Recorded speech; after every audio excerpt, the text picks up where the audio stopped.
Buenos días para todos y para todas. Muchas gracias por acompañarnos en esta novena sesión del ciclo de actualización para periodistas CAP sobre democracia, desinformación y libertad de expresión. En esta oportunidad vamos a abordar el tema regulaciones democráticas para combatir la desinformación y tenemos el gran gusto de que nos acompañe como facilitador desde Brasil, Joao Brandt, a quien le damos la más cordial bienvenida a los ciclos CAP. Joao es investigador y consultor en políticas de comunicación, Internet y cultura. Tiene un doctorado en ciencias políticas por la Universidad de Sao Paulo y una maestría en regulación y políticas de la comunicación por el London School of Economics. Fue viceministro de Cultura de Brasil entre los años 2015 y 2016 y también se desempeñó como miembro de la Junta Asesora del Programa de Información de la Open Society Foundation en el periodo de 2018 a 2021. Actualmente, Joao es el director del Instituto Cultura y Democracia, donde coordina el proyecto Desinformante. Así que, Joao, muchas gracias por estar con nosotros. Muy buenos días y te dejo en el uso de la palabra. Muchas gracias, Marielos. Muy buenos días a todos los presentes. Muchas gracias por la invitación, por la oportunidad de hablar y de charlar un poco con ustedes también sobre este tema de regulación. Yo sé que ustedes tuvieron ya fantásticos maestros ahí en los otros temas. Espero no bajar mucho el nivel del ciclo. Creo que traigo algunas reflexiones sobre todo y informaciones que creo que serán útiles. Y yo hablaba con Marielos, mi idea era hablar un poco más largamente, de 50 minutos, hacer una presentación, traer algunas cuestiones, casos concretos, discusiones, y después hablar, abrir para una hora de preguntas, discusiones entre nosotros. Si ustedes piensan que en el medio quieren discutir algo, etcétera, podemos interrumpir.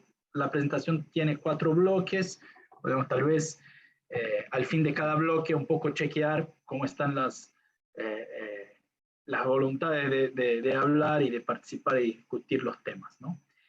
Hablo en español y les voy a pedir disculpas anticipadas por algunos errores, certamente que voy a cometer, incluso algunos por escrito, pero tengo certeza que comprenden un esfuerzo de un brasileño hablar español así, estar con ustedes directamente en un esfuerzo de hablar una lengua distinta. Bueno, antes de todo, yo quería tal vez decir unas palabras de apertura.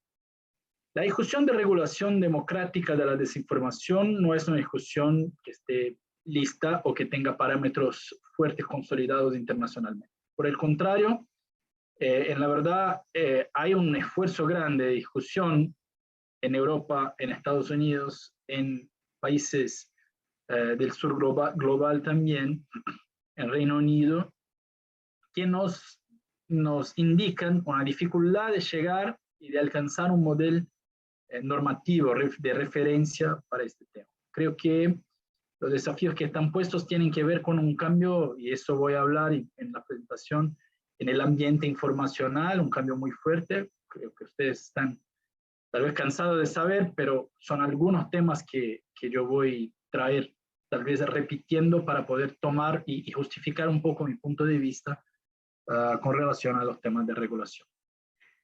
Sí, entonces voy a empezar la presentación. No sé si hay alguna duda, algún comentario inicial de alguien que quiera poner algo, si no, ya empiezo desde acá. La presentación a partir del tema que me fue propuesto por Marielos y por la coordinación de los siglos, que son respuestas frente a la desinformación, el papel de los estados y la regulación desde las empresas. Ahí vamos. Entonces, mi intención es hacer esto en 4 bloques. Una rápida mirada sobre desinformación, cuestiones me parece de contexto que son importantes de traer. Después, una visión normativa sobre desinformación y el papel de los estados en diálogo con la Relatoría Especial de Libertad de Expresión de la Comisión Interamericana de Derechos Humanos de la OEA. Me pareció importante eso porque la OEA está en discusión en este momento cuestiones de regulación y moderación de contenido y parámetros y criterios, y creo que es importante para nosotros también poder hacer una reflexión a partir de los parámetros internacionales aplicables a nuestra región. Después de un tercer bloque con estudios de algunos casos y el rol de las empresas, yo parto de un estudio que creo que fue compartido con ustedes, publicado por la Fundación Friedrich Ebert, de 8 casos sobre regulación de desinformación. Y después, al fin, traigo algunas cuestiones de disputas concretas en abierto, especialmente en Europa y Reino Unido, que creo que nos iluminan un poco el debate y me parecen importantes como ejemplos fuertes, ¿no? Bueno, entonces, la rápida mirada sobre desinformación que les gustaría de proponer. Primero, hay todo un tema de definiciones, hay dificultad de definición. Yo parto de una definición que fue utilizada por UNESCO y por el Programa Nacional de las Naciones Unidas para el Desarrollo, de que desinformación es contenido falso, manipulado o engañoso, ya sea creado y difundido intencionalmente o no, y que puede causar un daño potencial a la paz, los derechos humanos y el desarrollo sostenible.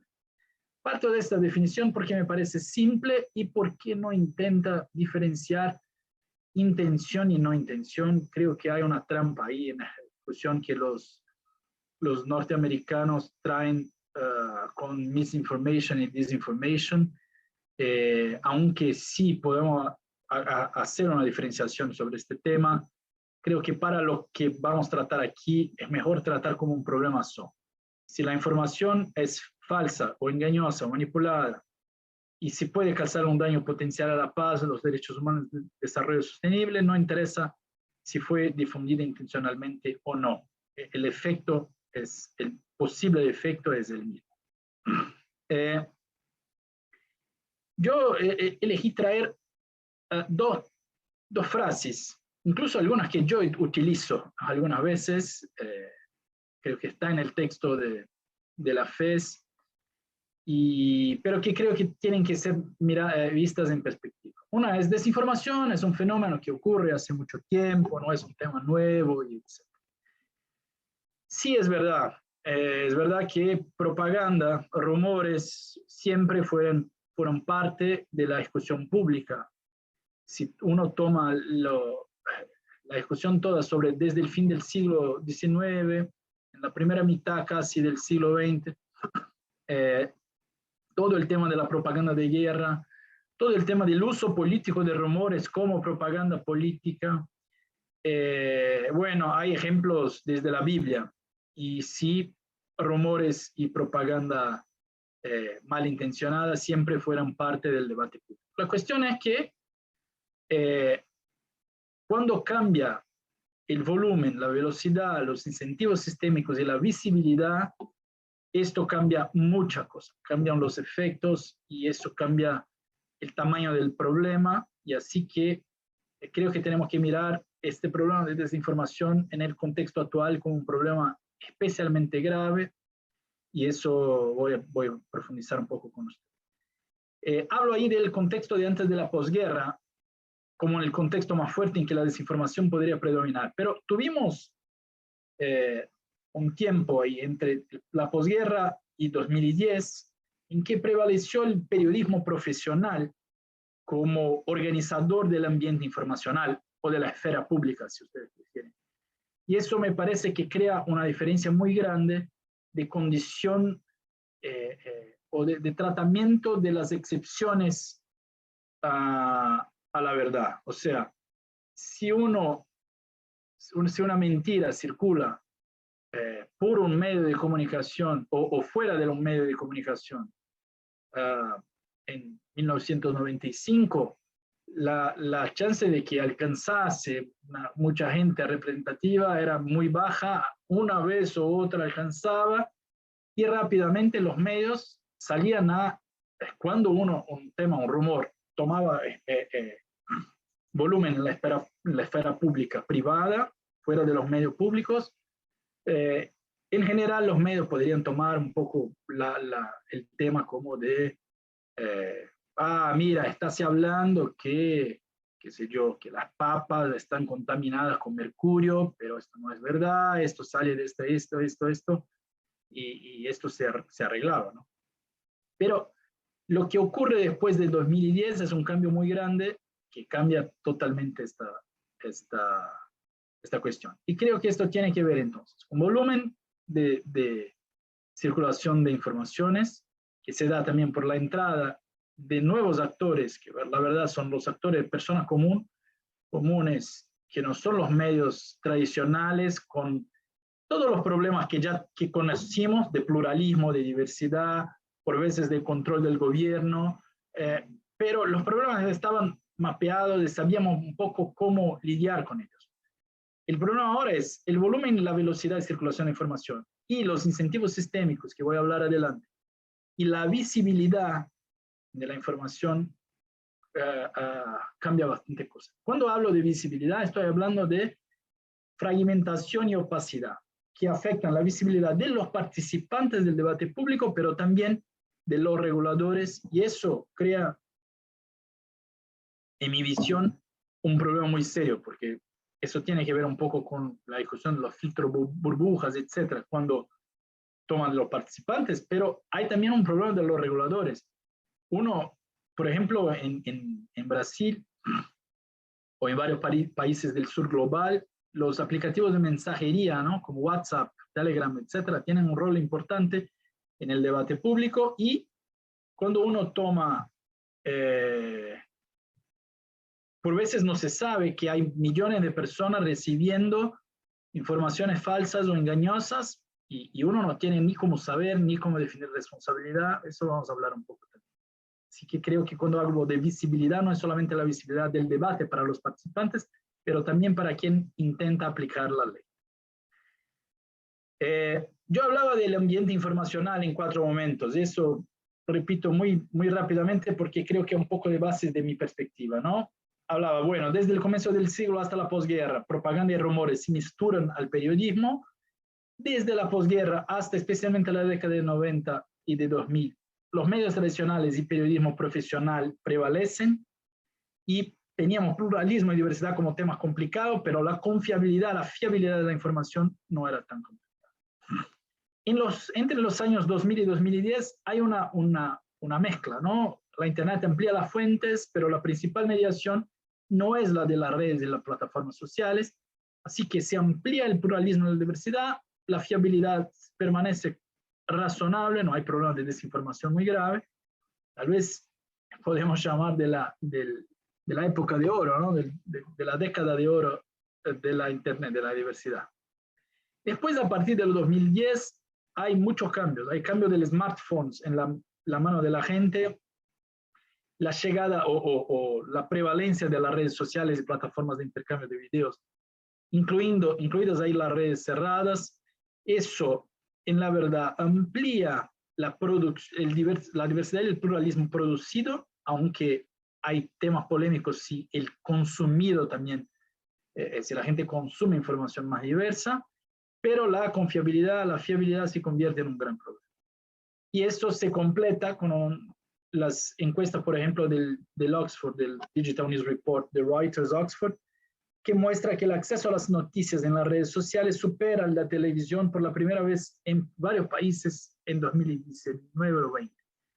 Así que no estamos hablando solamente de tiempo de utilización, pero de la fuente que la gente afirma que tiene para noticias, fuente principal de noticias, se tornan las redes sociales. Y yo hablaba que además del cambio de volumen, de velocidad y de visibilidad, tuvimos incentivos sistémicos, ¿no? que fueron definidos. Y eso, yo paso aquí muy rápidamente, sé que ustedes están cansados de saber, deben tener discutido en otras sesiones. Bueno, la difusión se da por noticias o informaciones individuales, no por la fuente. No es que la gente elige un periódico de confianza, pero pasa a recibir cosas de cualquier fuente, ni siquiera se interesa en saber si la fuente existe, o sea, un periódico de verdad. hay una lectura incentivada por avales personales y sociales, no por criterios periodísticos. Hay filtros de burbujas y cámaras de eco. Hay toda la discusión de los sesgos de confirmación, que la gente aprueba contenido o tracciona el contenido por likes y shares cuando confirman su propia visión. Hay una lógica de recompensas, o sea, como el objetivo de la economía de la atención es mantener la gente por más tiempo en sus aplicativos. Eso pone un incentivo a hacer el tiempo todo recompensas en forma de pequeñas dosis de dopamina. Hay un incentivo directo e indirecto al desempeño personal. Bueno, si uno discute un tema de manera más fría, no va a tener tantos likes y shares. Si uno intenta poner más más calor y hacer un discurso incendiario, eso tiene más efecto y más propulsión. Así que eso refuerza un poco esta lógica de un discurso inflamatorio, ¿no? Yo puse incendiario, tal vez sea mucho, pero inflamatorio, en términos de calentar el debate. Y finalmente, como yo les comentaba, el hecho de que la difusión viral de contenidos en mensajeros privados no expone al autor a responsabilidad moral y civil por los textos publicados. ¿No? Eso afecta a la recepción de mensajes, eso genera incentivo para el rumor y la desinformación en los aplicativos cerrados y principalmente y más grave, en los casos de la ejecución de regulación, previene la responsabilidad civil en caso de ilícito, así que se tornan tierras sin ley. Bueno, entonces estaba discutiendo, la desinformación es un problema que ya existía, pero en mi visión el contexto cambió, la situación cambió, el problema ahora es más grave. Otra discusión que yo traigo como verdades o mitos, y eso es un tema que esta frase escucho de colegas, amigos, que estudian el tema y dicen, la desinformación no es el problema, pero sí los efectos que genera sobre derechos y bienes jurídicos protegidos. O sea, no tenemos que crear leyes contra desinformación, tenemos que proteger los bienes jurídicos protegidos, la salud pública, la democracia, y etc. Y creo que en parte es un punto, sí, que tiene mucha verdad, ¿no? En términos de que el principal son los derechos fundamentales afectados. La salud pública, perdón que mantuve integridad, escribí ahí como en portugués, integridad electoral, democracia, odio y violencia contra grupos vulnerables, o temas socioambientales, derechos humanos, etc. Pero la cuestión es que con la idea de mayor escala, mayor velocidad, que genera mayor impacto, ellas la desinformación crea daños irreparables o de difícil reparación. Así que, de una parte, aunque estemos hablando de derechos fundamentales que tienen que ser protegidos, el hecho de que estamos hablando de daños irreparables o de difícil reparación hacen con que la desinformación sea per se un problema y no solamente el efecto que crea sobre otros derechos. Además, me gustaría añadir una perspectiva, y esto voy a discutir en el próximo bloque, de que también la libertad de expresión en su dimensión social o colectiva es directamente afectada por el tema de la desinformación. Porque si el ambiente informacional como tal no tiene fiabilidad, hay un problema central para la democracia. No estamos hablando de un problema pequeño si tomamos la idea que la libertad de expresión tiene también una dimensión social o colectiva que tiene que ver con el derecho de la población de ser correctamente informada para su tomada de decisión. Eso voy a hablar porque tiene que ver con una discusión un poco más teórica que creo que es clave para las opciones que se tienen sobre regulación o no regulación. Entonces, este es el fin del primer bloque y ahí me gustaría entrar un poco en la discusión esta de libertad de expresión a partir de una visión sobre desinformación y el papel de los estados en diálogo con la OEA, la verdad no solamente la Relatoría de Libertad de Expresión, pero también la Corte Internacional de Derechos Humanos. Les pregunto sobre el punto 1 ahí, si hay cuestiones en abierto, cualquier cosa que quieran comentar muy rápidamente. Si no, sigo y vamos siempre sin problemas después comenten aquí por el chat también, cuestiones puntuales y yo voy a cada rato mirando rápidamente. Bueno, estamos nos acercando del tema de regulación a partir de una perspectiva un poco más conceptual que creo que es importante. La libertad de expresión en la Declaración Universal de los Derechos Humanos está muy bien definida con el artículo 19 que todos nosotros conocimos. Todo individuo tiene derecho a la libertad de opinión y de expresión. Ese derecho incluye el de no ser molestado a causa de sus opiniones, el de investigar y recibir informaciones y opiniones, y el de difundirlas sin limitación de fronteras por cualquier medio de expresión. Así que se protege al mismo tiempo la libertad de expresión en su dimensión individual, o sea, de lo individuo investigar, difundir información, perdón, pero también se protege el acceso a la información, la idea de recibir informaciones y opiniones, y de la libertad de expresión, por lo tanto, como una dimensión colectiva o social.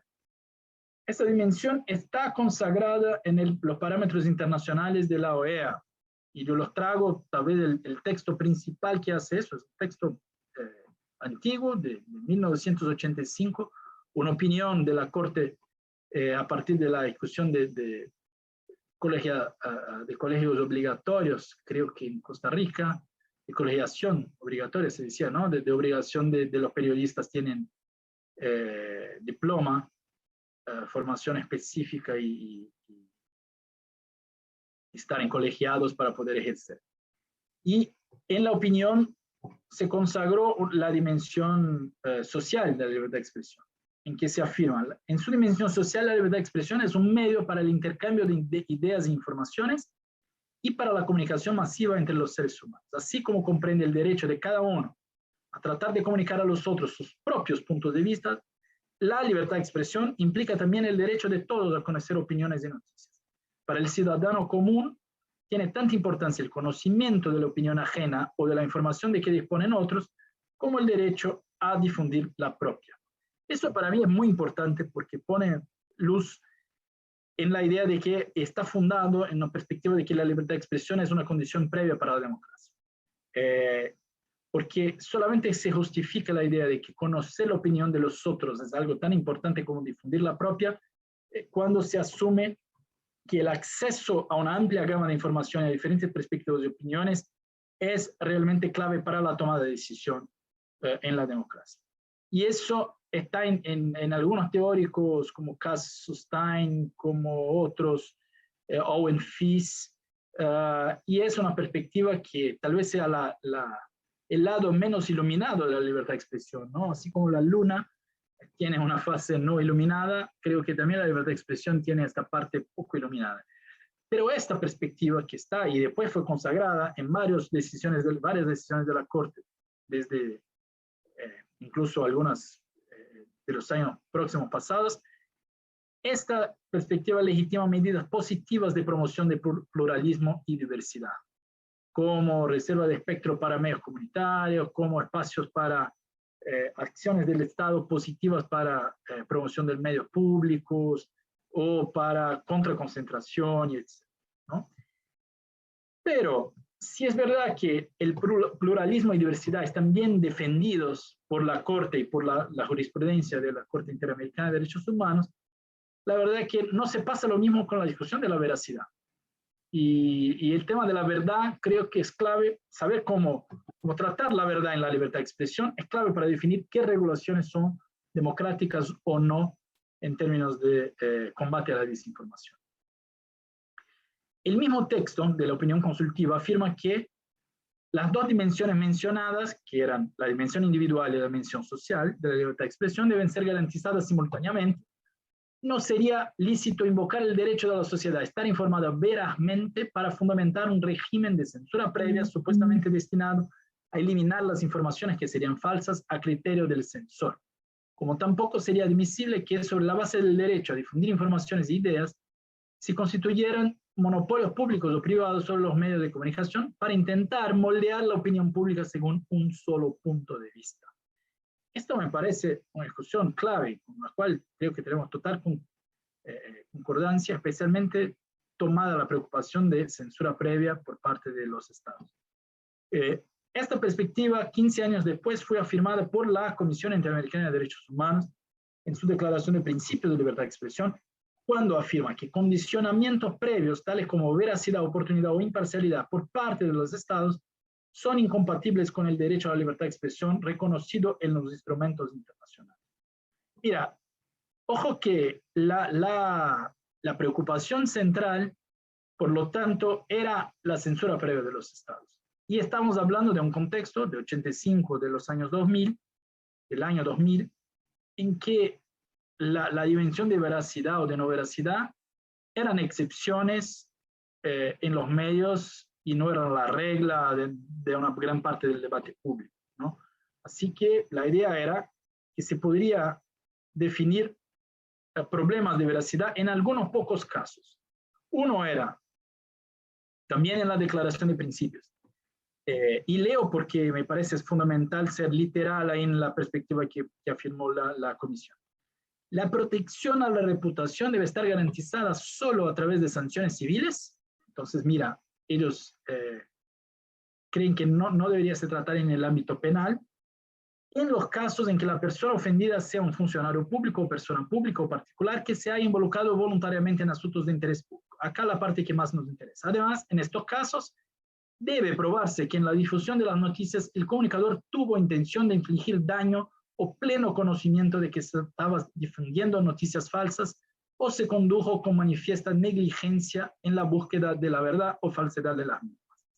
Así que mira, la misma declaración que dice no es razonable, ilícito, demandar veracidad como un criterio de la comunicación, dice, en los casos, y los casos son de excepciones, en que la difusión hubo lo que se llama de real malicia, en estos casos en que había intención de infligir daño o conocimiento de que era falsa, en estos casos sí, un sistema judicial puede juzgar y condenar, establecer una sanción civil al periodista o comunicador responsable.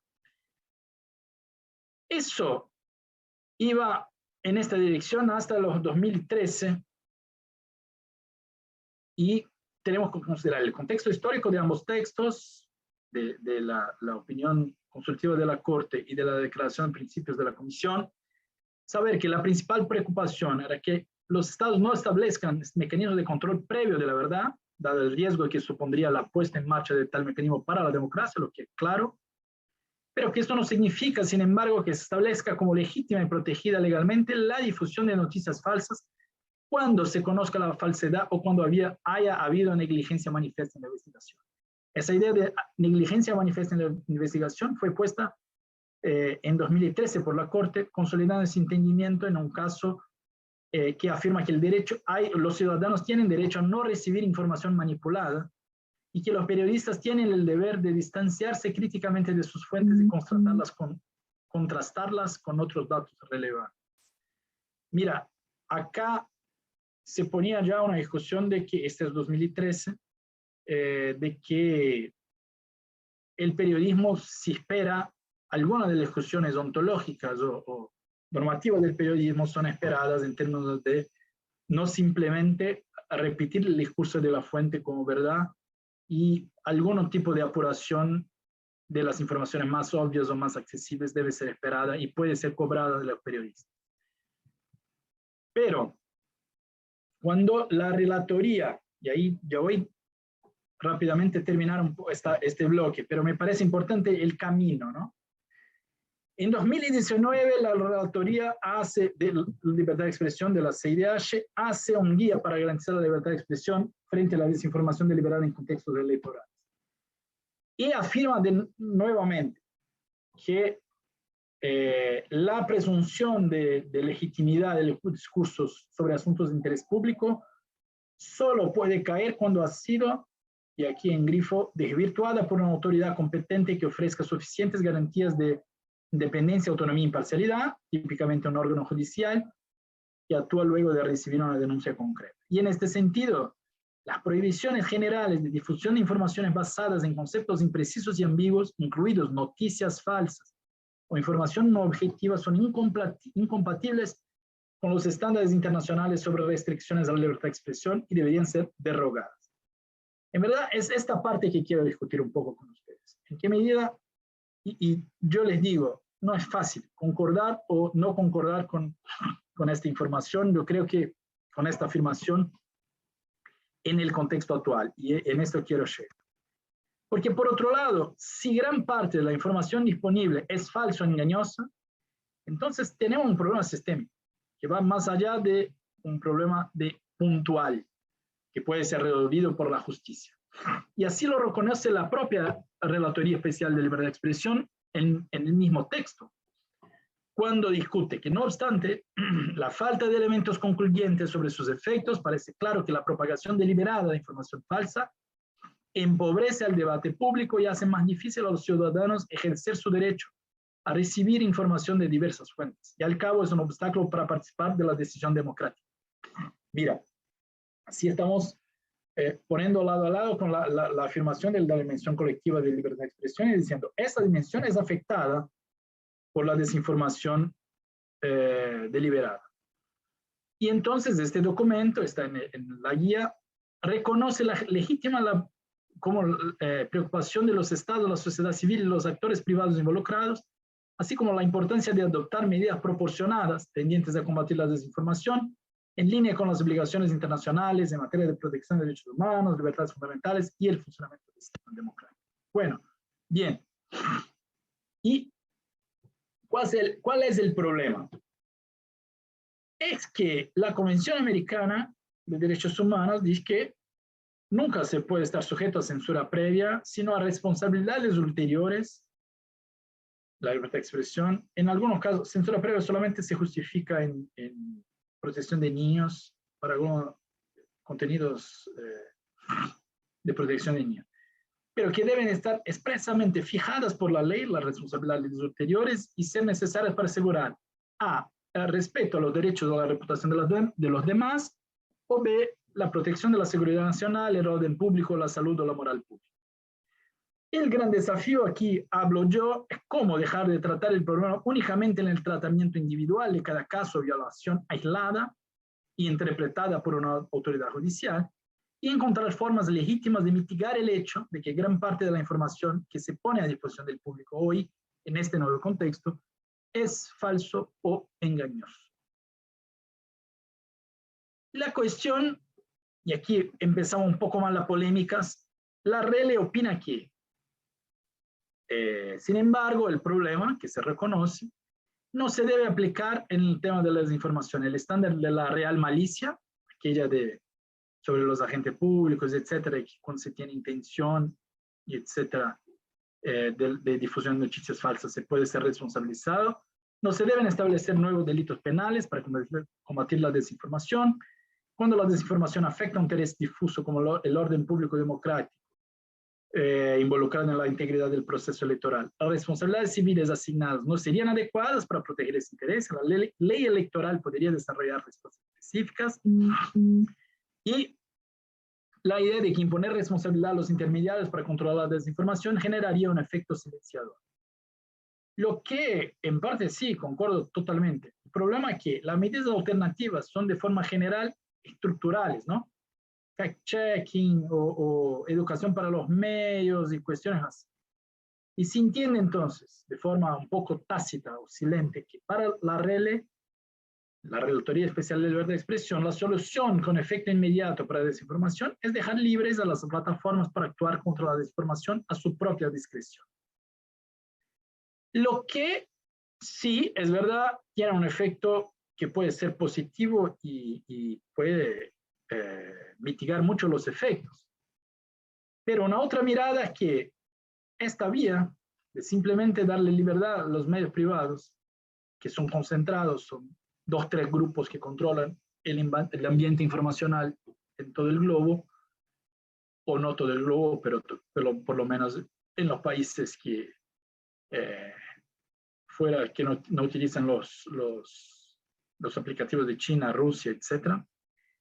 es que esta vía legitima decisiones privadas sobre la veracidad de información sin escrutinio público. Así que tenemos un problema en este punto. 2, la transparencia y el debido proceso, que son, creo que, cuestiones muy afirmadas como legítimas en el proceso, no garantizan, o como obligaciones, no garantizan que los criterios aplicados en la moderación sean adecuados ni para la protección de la dimensión individual ni colectiva de la libertad de expresión. Así que cuando las empresas privadas se tornan policías de contenido, pueden errar para más o para menos. Pueden dejar contenido que debería ser removido por afectar el debate público, o pueden bajar contenido que debería ser mantenido en defensa de la libertad de expresión. Así, mi perspectiva, y eso hablo de una perspectiva personal, la discusión no debe ser permitir o prohibir moderación por las plataformas, sino bajo qué parámetros públicos ellas deben actuar. No, reparen, la discusión en los Estados Unidos, por ejemplo, entre los demócratas y los republicanos, son los republicanos diciendo, mira, las plataformas están poniendo la mano en el contenido de las personas, afecta negativamente a la libertad de expresión, deberían ser prohibidas de hacerlo. Y los demócratas diciendo, bueno, las plataformas no están controlando la desinformación que llega al debate público, deberían tener la obligación de monitorear y sacar contenido que afecte la desinformación, bueno, afecte derechos fundamentales. La verdad es que los dos tienen alguna razón, ¿no? Porque, y por eso digo que la discusión no debe ser sobre permitir o prohibir moderación, pero bajo qué parámetros públicos ellas deben actuar. Así, un camino posible, y aquí estoy hablando de camino para la regulación de la desinformación, es que los estados nacionales podrían establecer parámetros legales generales para la moderación de la desinformación. Faltó la palabra general, que creo que es importante para no decir que los estados van a escribir casos. Pero especialmente cuando esto afecta a derechos colectivos, como la protección de la democracia y la salud pública. Y eso está previsto en la Convención Americana de Derechos Humanos. Claro que estos parámetros tienen que ser definidos en ley, tienen que ser proporcionales, tienen que ser necesarios, pero sería una manera de decir, este es el punto de partida, de lo que deben hacer para mantener, contenidos que deben mantener o que deben sacar, o que deben flyar. Y estos parámetros guiarían la actuación de las plataformas, que tendrían un papel de aplicación en un modelo de corregulación.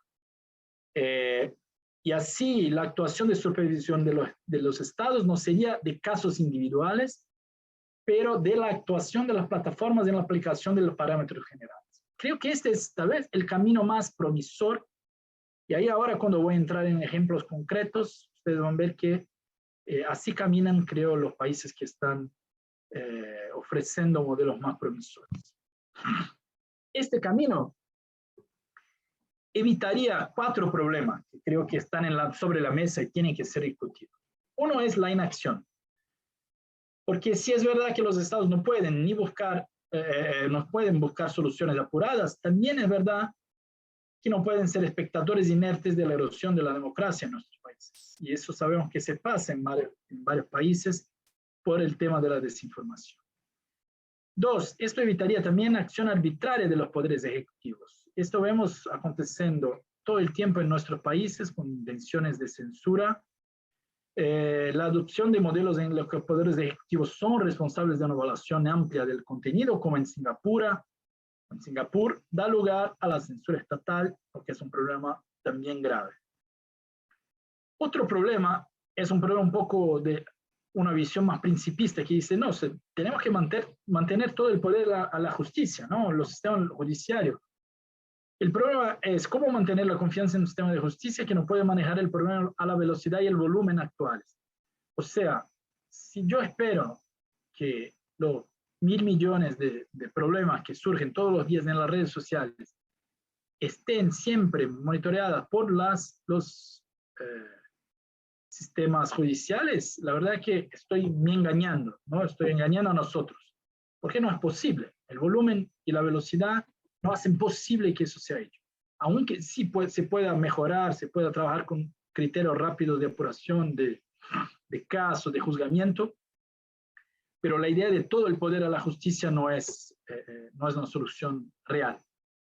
Así como también no es todo el poder para las plataformas, porque la libertad para que las plataformas establezcan parámetros y criterios hoy se tornó un problema porque ellos van más allá de las legislaciones nacionales y los parámetros internacionales. Así que no podemos definir que Zuckerberg es el nuevo Corte Suprema de Libertad de Expresión con sus propios criterios. Tenemos que establecer criterios que son legales, que están arriba, que después van a un camino de aplicación por las plataformas.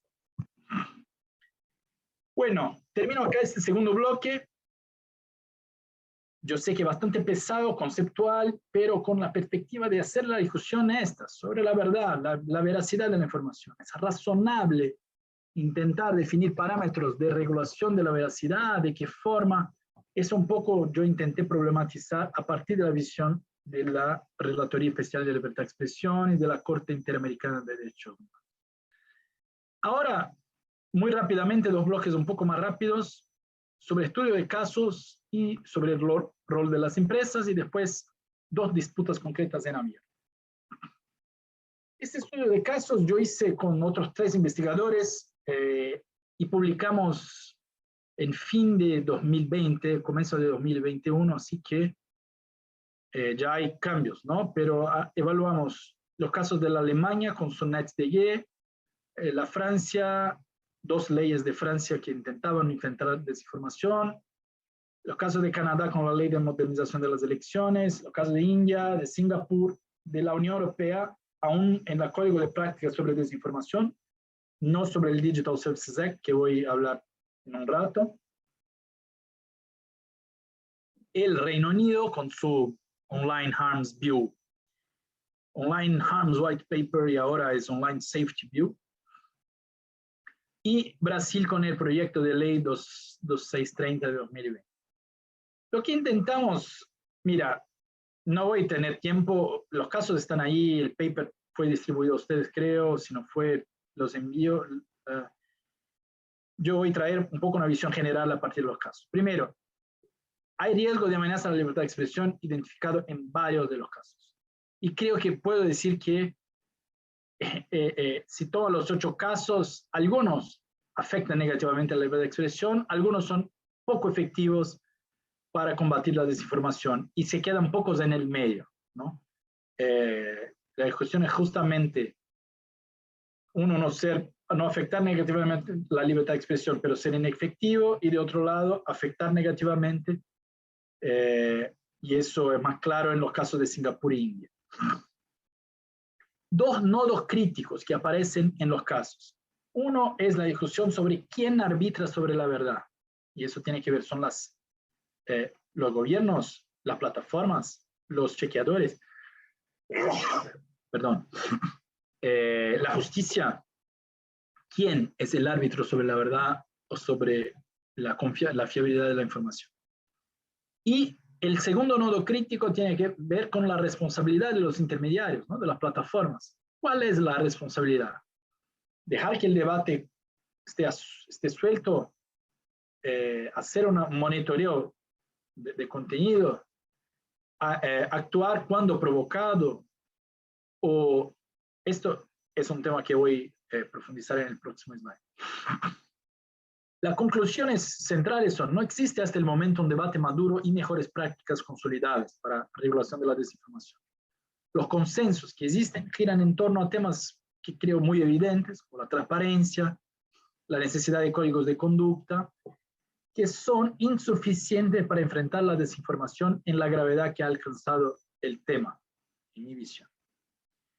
El camino adoptado por la Alemania y Reino Unido, en los que la plataforma no se responsabiliza de cada contenido individualmente, sino de los procesos de cuidado y protección de los deberes de los usuarios, parece ser el más prometedor. No sé si esta palabra existe en español, prometedor, pero la idea de promisor, hablamos en portugués, ¿no? Marielos acá me confirma que distribuyeran el texto, solamente no estaba queriendo responsabilizar Marielos por tareas que eran tareas mías, ¿no? Así que agradezco muchísimo. Esta es la visión general sobre los casos, y en el texto ustedes tienen condición de evaluar un poco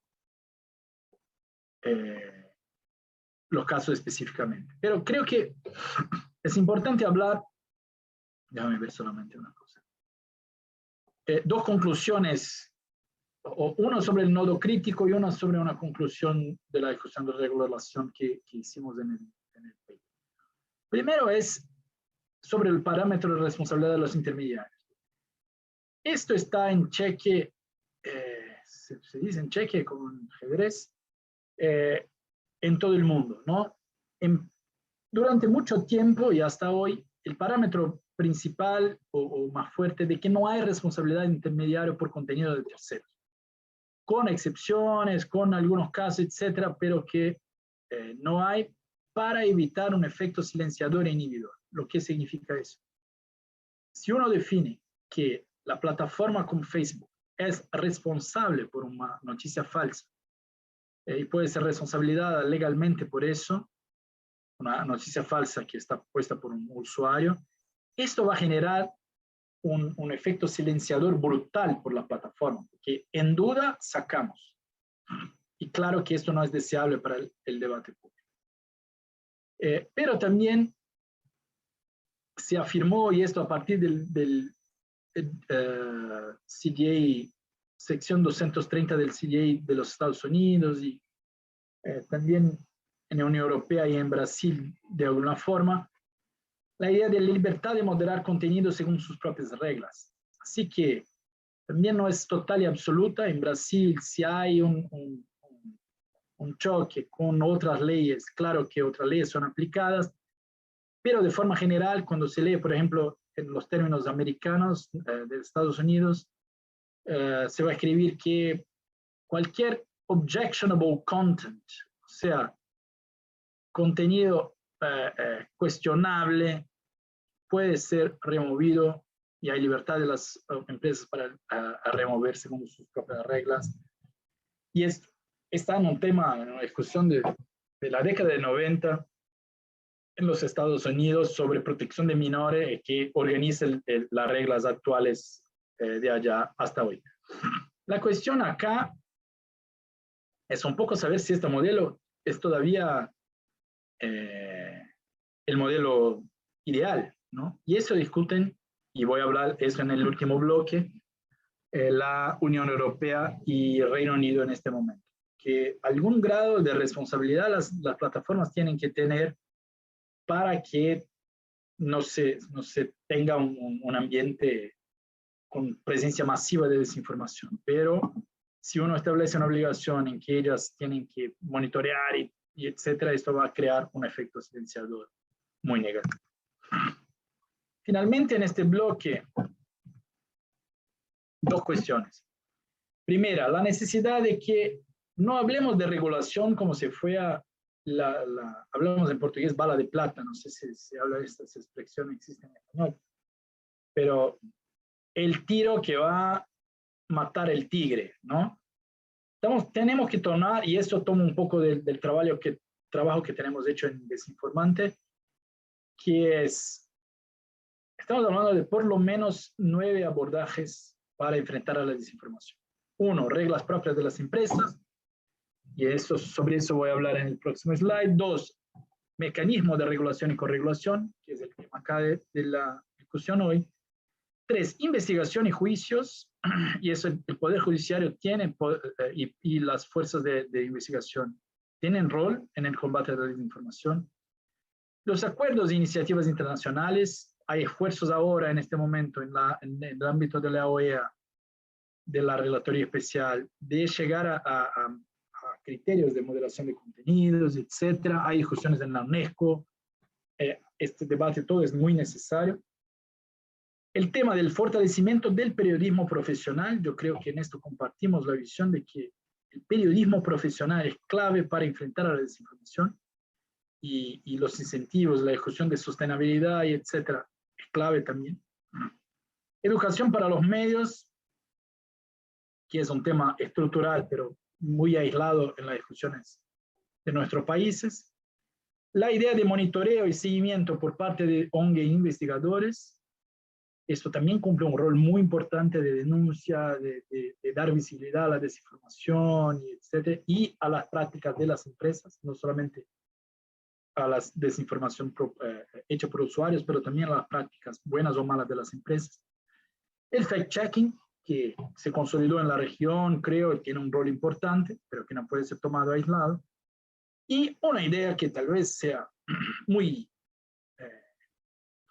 yo traigo con osadía, que es de rediseño de la plataforma, ¿no? Esto, la verdad que aquellos incentivos sistémicos que mirábamos en el primer bloque, si son incentivos sistémicos de la desinformación, deberían ser enfrentados como problemas estructurales, ¿no? Si no se cambia un poco de la arquitectura de las plataformas, el problema es muy grande y seguirá siendo muy grande y tendrás que ser enfrentado como con poca agua para mucho fuego. Así que me parece que tenemos que pensar cómo sacar los elementos combustibles del incendio, ¿no? Y eso tiene que ver con rediseño de la plataforma. Específicamente sobre el rol de las empresas, y eso me gustaría hablar porque está en la encomienda hecha por los ciclos CAP, etc.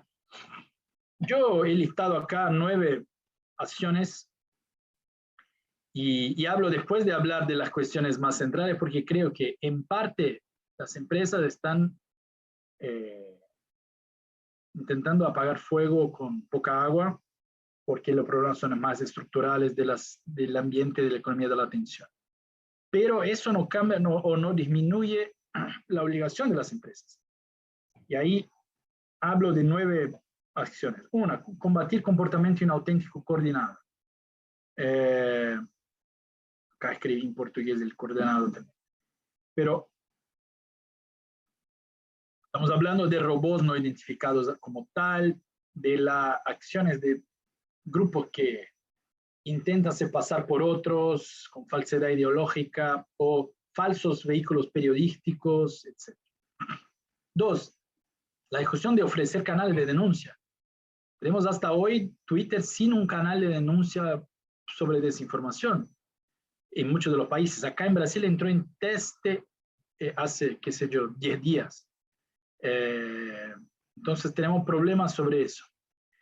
3, el mecanismo que creo que ya tienen, las plataformas ya tienen practicado de flagging o de contrapuntos, en el caso de COVID eso funcionó, etc. 4, considerar impactos en salud pública, democracia, etc. para remoción de contenido. Así que el tema de cuán más duras o más rápidas son las plataformas para remoción de contenidos debe estar relacionado con la reparabilidad y el impacto del daño causado, ¿no? Entonces hay que haber una proporcionalidad entre impacto y reparabilidad de los daños y acción de las plataformas. Otro punto es el evidente deber de proteger los derechos de los usuarios afectados y de los que postan, ¿no? Porque muchas veces uno es afectado porque hizo un comentario que debería ser un comentario legítimo y que no es tomado como un comentario legítimo por la plataforma, o muchas veces es el derecho de la tercera persona que es afectada que está en juego. Así que este equilibrio, cómo proteger con debido proceso, con derecho a reparación, a revisión de los procesos, esto todo me parece muy claro. Otra, y acá traigo como pregunta, considerar diferencia de discurso de políticos electos y ciudadanos comunes. Este tema estaba en Facebook después del 6 de enero de Capitolio, del episodio de Capitolio de los Estados Unidos, la idea, la perspectiva de que los políticos tienen que tener una protección mayor a sus discursos porque son miembros electos, y etc. Y esto es bastante polémico porque si por un lado es verdad que hay un problema de soberanía incluso en aplicaciones generales de reglas del Facebook sobre discurso de autoridades electas, por otro lado, cuando están haciendo un discurso claramente falso, ñoñoso, están afectando a mucho más gente. Tienen la perspectiva y la autoridad de figuras públicas. Así que esto me parece un temazo. Otra obligación, abrir espacio para chequeadores e investigadores independientes. Sabemos cómo están complicadas las relaciones de los chequeadores e investigadores con las empresas por el tema, tuvimos casos de cerramiento de cuentas de investigadores de la New York University, tuvimos casos, varios de esos, en que la transparencia para investigación se va cerrando por intereses comerciales de las empresas. 8. Límites de viralización en mensajeros privados. Creo que hay todo un tema de mensajeros privados que me encanta, pero no tengo tiempo de profundizar acá. Pero que tiene que ver con la idea de que parte del debate público realizado en mensajeros privados significa entonces que estamos en un debate público enterrado y sin posibilidad de responsabilidad civil, como yo decía en el comienzo de la presentación. Y por último, la idea de espacios de validación independientes de las decisiones. Validación independiente, podríamos discutir, por ejemplo, el Facebook Oversight Board, cuán independiente es, pero creo que cumple un rol, aunque yo pienso que no sea independiente de la empresa, cumple un rol ahí como espacio de validación y discusión no solamente de las decisiones concretas, pero de criterios que van a ser aplicados a nuevas decisiones. Así que creo que tenemos acá una visión, una perspectiva sobre el rol de las empresas. Por último, y hago esto muy rápidamente para no pasar mucho de tiempo que tenía previsto, quería tratar de dos casos, que es el Digital Services Act de Europa y el Online Safety Bill de Reino Unido, cómo tratan la desinformación, ¿no? El Digital Services Act, como ustedes saben, es la discusión que está habiendo ahora en la Unión Europea. La semana pasada hubo la aprobación del texto por el Parlamento Europeo y ahora van a entrar en diálogo con la Comisión en aquel proceso complicado de la Unión Europea en que el Poder Ejecutivo, que es la Comisión, discute un tema, el Parlamento aprueba, pueden ser textos diferentes, tienen que negociar textos, etc. Pero lo que prevé el Digital Services Act. Primero prevé notificación y acción para contenidos ilegales, una obligación de las empresas, por lo tanto aumenta la responsabilidad de las empresas. Una vez notificada que estén cargando contenidos ilegales, tienen que hacer algo. Ellos no tratan de contenidos que sean dañinos, pero no ilegales. Yo invertí aquí, ¿no? Dañinos, pero no ilegal. Eso era una opción y eso tiene que ver un poco con desinformación. Muchos de los contenidos de desinformación no son ilegales, pero son, afectan daños de la gente. Muchas veces porque no son tomados individuales. No es una opinión individual. Es una campaña orquestada que afecta la percepción de la gente sobre un tema. Entonces, nosotros vimos eso sobre la discusión sobre vacunas, sobre COVID-19, sobre democracia, etc. Entonces, pero esto no está tratado en el ámbito del DSA. Las notificaciones deben tramitarse de manera no arbitraria y no discriminatoria con respecto a los derechos fundamentales, incluido la libertad de expresión. Esto es importante para que no empiecen las empresas a decir, bueno, recibí una notificación y automáticamente considero voy a ser un juez ciego y empiezo a remover contenidos solamente porque me llegó una notificación. Pero hay el problema reverso, ¿no? De que sí estamos diciendo que las plataformas van a ser jueces de contenido.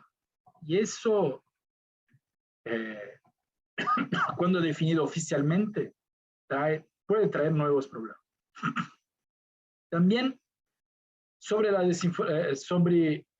DSA, las plataformas en línea muy grandes, que se llaman de Very Large Online Platforms, están obligadas a realizar evaluaciones de riesgos sobre los riesgos sistémicos provocados por el funcionamiento y uso de sus servicios o relacionados con ellos y a tomar medidas razonables y efectivas destinadas a mitigar esos riesgos. En este punto entra más desinformación, porque desinformación no es un tema central en la discusión del DSA, pero entra en este análisis de riesgo y con una posibilidad. Y hay un tema que fue muy polémico en el último meses de discusión, que era una exención para los medios de comunicación oficiales. Y esto es un tema también que podríamos hablar una hora de eso. Los medios periodísticos profesionales deberían estar sujetos a una exención de reglas sobre moderación de contenido, en términos de que ya hay una confianza de la sociedad en los medios para que ellos hagan sus propios juzgamientos, o esta promoción, esta exención podría generar, abrir espacio para desinformación en masa. La María Ressa, que fue Nobel de la Paz, ¿no? Es del Rappler de Filipinas, y una periodista muy importante en la discusión hoy, fue combatir la idea de exención de medios, diciendo, mira, hoy lo que son medios de comunicación es un concepto muy abierto, no hay como definir una exención para ellos, porque eso va a abrir una avenida para la desinformación. Y otros periodistas serios también, famosos, diciendo, mira, muy problemático que vamos a poner las plataformas por arriba de los medios de comunicación profesionales, de periodismo profesional, en términos de decisión sobre la moderación de contenidos, si un contenido es ilegal o no. Así que esto salió del texto, puede ser que vuelva, y está en un tema en abierto. Y finalmente, en este es mi último slide, la discusión del Online Safety Bill en Reino Unido. Y yo elegí traer los dos porque creo que son los textos más avanzados sobre regulación que tratan de desinformación. Reino Unido trata, sí, más claramente de desinformación en el texto, más que el DSA. Primero, establece un deber de cuidado de las plataformas. Como no es un deber de una responsabilidad individual sobre casos, pero es un deber de proteger el usuario y de definir un ambiente saludable para la desinformación. Este deber de cuidado se aplicará al contenido o la actividad que podría causar un daño físico o psicológico significativo a un individuo, incluida la desinformación y la información errónea. Cuando es poco probable que la desinformación cause este tipo de daño, no entrará en el ámbito de la regulación. Eso me parece un punto muy positivo, es decir, bueno, estamos preocupados con los casos con daños proporcionales y graves. Dos, cuando la desinformación y la información errónea representen una amenaza significativa para la seguridad pública, la salud pública o la seguridad nacional, el regulador tendrá el poder de actuar. O sea, de manera general, el regulador no va a mirar sobre casos individuales, pero cuando los casos individuales representan una amenaza significativa para estos temas, el regulador tendrá el poder de actuar. De nuevo, en nuestros países, esto puede significar un desastre, de una actuación de mano pesada del Estado, pero en una cultura democrática más arreglada, el poder de actuación del regulador, en este caso, hace corrección a medidas que pueden ser desproporcionales de las plataformas. Tercer punto, que está en el Online Safety Bill, que está en discusión en el Parlamento de Reino Unido. Se requerirá que el regulador establezca un grupo de trabajo de expertos sobre desinformación e información errónea. Y el grupo de trabajo tendrá como objetivo generar consenso y conocimiento técnico sobre cómo abordar la desinformación y la información errónea, y va a incluir una variedad de partes interesadas como grupos de derechos, académicos y empresas. Finalmente, el Online Safety Bill del Reino Unido define la idea de Safety by Design, un framework, un cuadro de referencia para Safety by Design. Lo que es el interés acá es que las empresas inviertan parte de los incentivos sistémicos a desinformación que son propios del modelo de negocio de la economía de la atención. Así que si uno trae la idea de que la propia arquitectura de las empresas tiene que estar definida con seguridad por design, eso crea condiciones mejores y afecta a los problemas estructurales que están en la arquitectura de las plataformas, o aquel que yo discutía en el punto anterior, de la necesidad de rediseño de la plataforma. Entonces, Termino acá mi presentación un poco, que yo quise hacer un guión, un camino con ustedes, ¿no? Traer un poco de algunos presupuestos, premisas fundamentales, después discutir eso con bases en la perspectiva de la OEA, porque creo que es la más fuerte parámetro internacional de defensa de la libertad de expresión que tenemos, y ahí yo puse cuestiones en duda, un poco de cuestionamiento, pero mucho respecto a la protección fuerte de la libertad de expresión como derecho individual que hace la OEA. Tercer, yo quise traer la discusión de casos concretos, ¿no? A partir de la investigación que hicimos para la Frederic Ebert.